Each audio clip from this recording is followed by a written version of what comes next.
So you've just been elected 4-H club president. One of the most important things you're going to need to know is the rules of parliamentary procedure. There are 4 key tenets to knowing parliamentary procedure, which we'll go over today.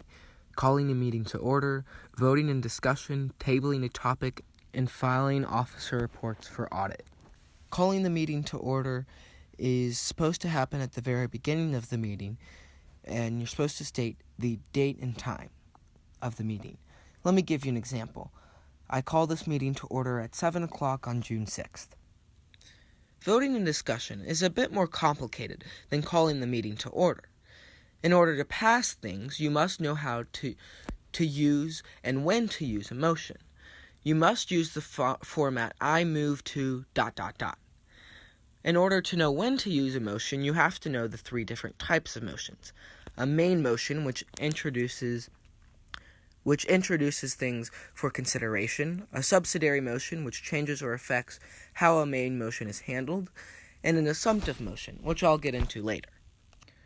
Voting occurs when a club needs to make a decision. Discussion occurs after the second and prior to the voting on the motion. Let me give you an example. Your club wants to go ice skating but has to pay a fee of $200 in order to go. The alternative is that individuals pay separately for $10. First, someone will make a motion to either have the club pay or individually pay. After it is seconded, discussion can occur. Then the vote will come. Some things won't find consensus by the end of the meeting. In order to keep the meeting running smoothly, you table that topic for the next meeting. In order to table something, you use the format I move to table ...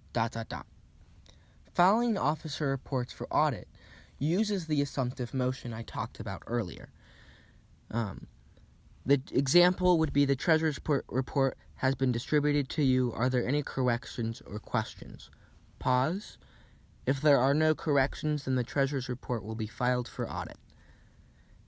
You can use the links here below as resources to help you guide your way to being an excellent club president.